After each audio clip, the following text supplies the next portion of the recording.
오늘까지 예레미야서의 말씀을 묵상하게 됩니다. 예레미야를 통해서 오늘 본문의 말씀을 통해서 얻게 되는 우리의 교훈은 무엇입니까? 그것은 바로 하나님의 심판이 온 세상에 임할 때에 어느 누구도 심판을 피할 길이 없다는 것입니다. 30절과 38절의 말씀입니다. 그러므로 너는 그들에게 이 모든 말로 예언하여 이르기를 여호와께서 높은 데서 포효하시고 그의 거룩한 처소에서 소리를 내시며 그의 초장을 향하여 크게 부르시고 세상 모든 주민에 대하여 포도 밟는 자 같이 흥겹게 노래하시리라. 그가 젊은 사자같이 그 굴에서 나오셨으니 그 호통치시는 분의 분노와 그의 극렬한 진노로 말미암아 그들의 땅이 폐허가 되리로다 하시니라. 오늘 본문의 말씀에서는 하나님을 포효하는 사자로 묘사합니다. 사자는 먹잇감을 사냥할 때 큰 소리로 부르짖어서 먹잇감을 공포에 질리게 합니다. 마찬가지로 하나님께서도 모든 열방을 심판하실 때 이와 같이 무서운 심판으로 임하실 것이라 말씀을 하고 있는 것입니다. 하나님께서 따뜻한 사랑으로 말씀을 하셨지만 그 하나님의 따뜻한 사랑의 말씀을 듣지 않고 끝까지 불순종하고 거역한 패역한 세대에게는 참으로 거칠고 처절한 진노의 잔을 부으신다는 것을 계속 말씀하고 있습니다.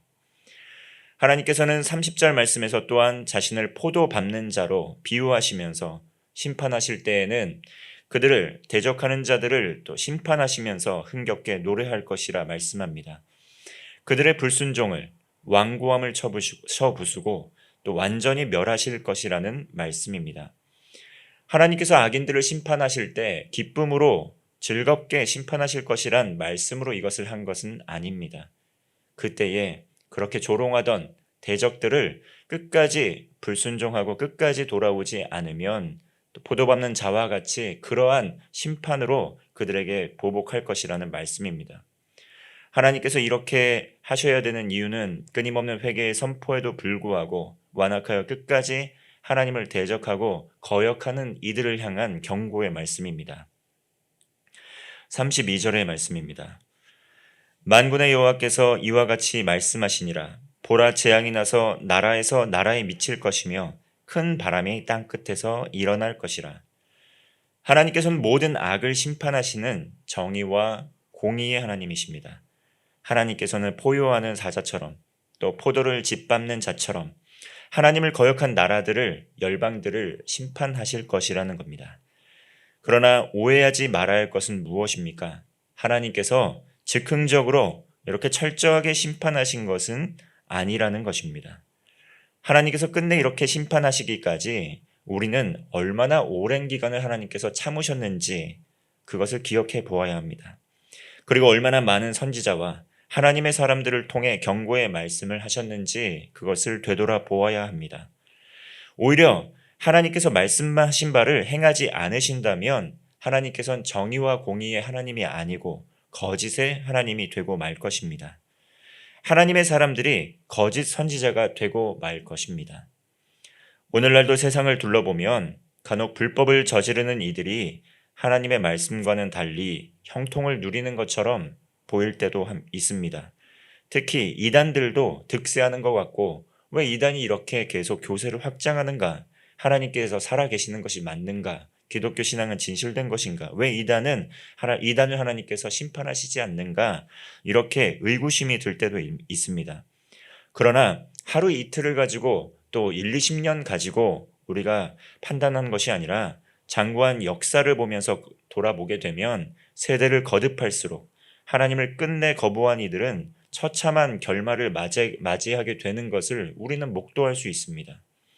오래 참으시고 기다리시는 하나님께서 또 하루 이틀 사이에 1, 2년 사이에 그러한 것을 심판하신다는 것이 아니죠. 성경의 말씀을 보면 대를 거듭해서 끝까지 거역하고 거부하는 이들을 얼마나 처절하게 또 여러 가지 어려운 심판이 임하는 것을 보게 됩니까? 결국 하나님께서는 모든 불의를 종식시키시고 모든 악을 심판하십니다.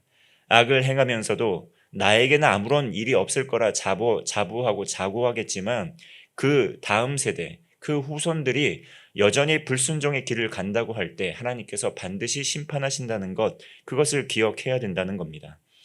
그렇게 하나님께서는 온 세상에 하나님의 정의와 공의를 이루어 가십니다. 그러므로 하나님의 사람은 악인의 형통을 부러워하지 말고 기준이 없고 흔들리는 세상 속에서 하나님의 말씀 위에 믿음의 기초를 세워 나아가야 합니다.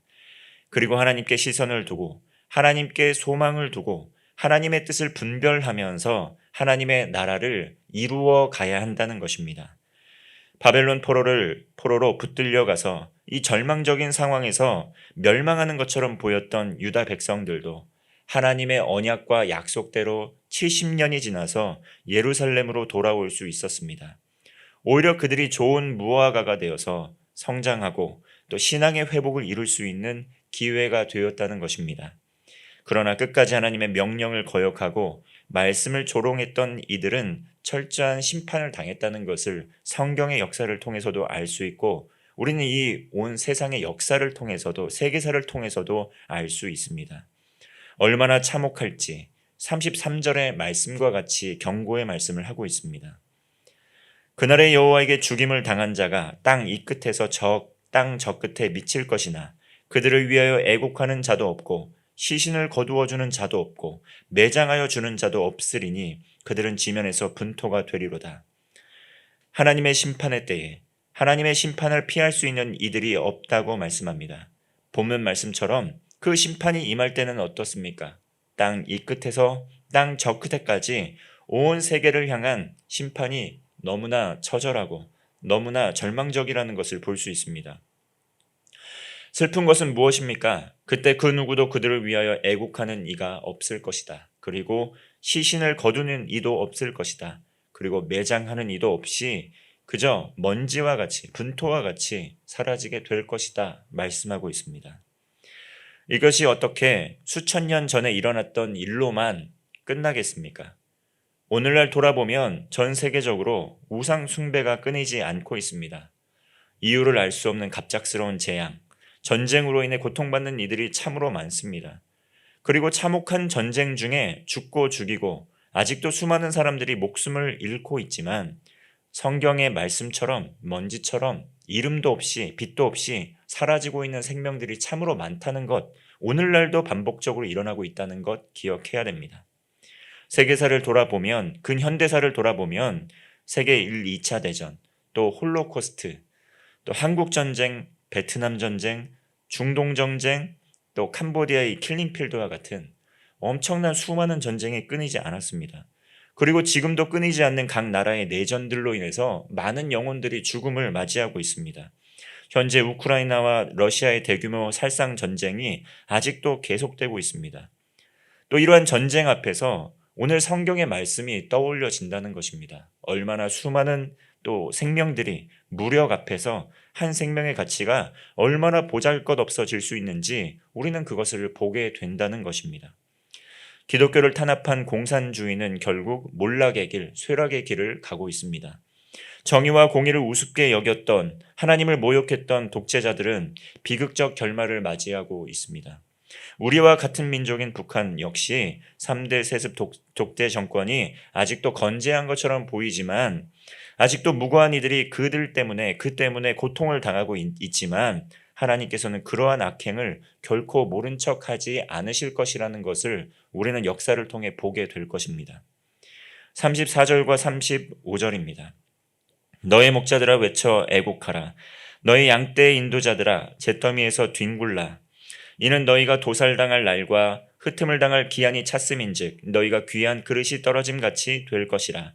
목자들은 도망할 수 없겠고 양떼 인도자들은 도주할 수 없으리로다.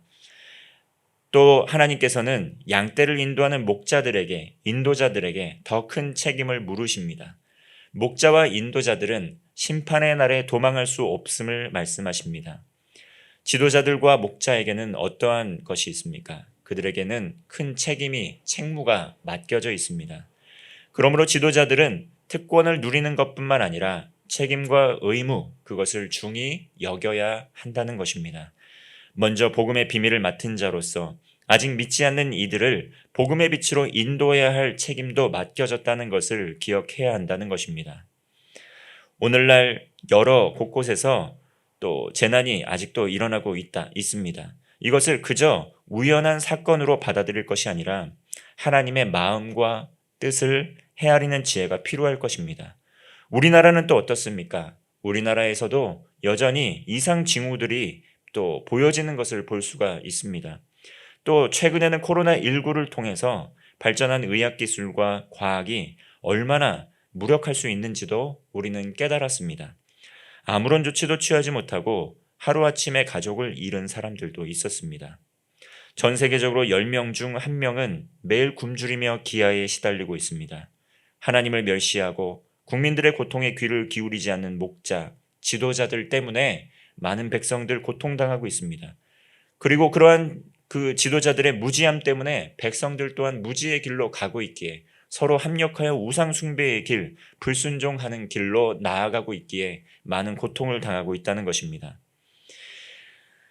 교회를 세상의 빛이 되도록 온전하게 인도하는 지도자들에게 하나님께서 책임을 물으실 것입니다. 예레미야의 말씀을 통해서 우리의 삶을 돌아보고 그 악한 길에서 떠나 자신을 낮추어 기도하며 하나님을 찾을 때 하나님께서 그 성도들의 눈물의 기도를 들어주실 것입니다. 개인의 신앙 회복, 또 교회와 가정, 나라와 민족, 또 세계 열방의 복음화를 위하여 기도하는 저와 여러분 성도 되시기를 바랍니다. 기도하겠습니다. 하나님 아버지, 하나님 앞에 겸손히 회개하며 기도를 드립니다. 예레미야의 말씀을 통해 회개의 선포, 그 말씀을 주셨던 것처럼 교회와 가정, 나라와 민족, 세계와 열방이 하나님 앞에 겸비하고 순종하여서 하나님을 경외하게 하옵소서. 주님을 우리의 삶의 주인으로 모셔드리고 이 세대를 본받지 않으며 선하고 바른 길로 나아가는 성도 되게 하옵소서.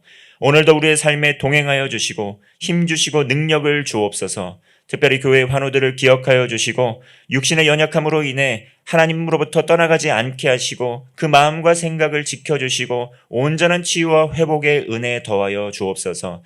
담임 목사님 은혜로 함께하여 주시고 영육간에 강건케 하여 주시고 모든 치유와 회복의 가정 가운데 함께하여 주옵소서.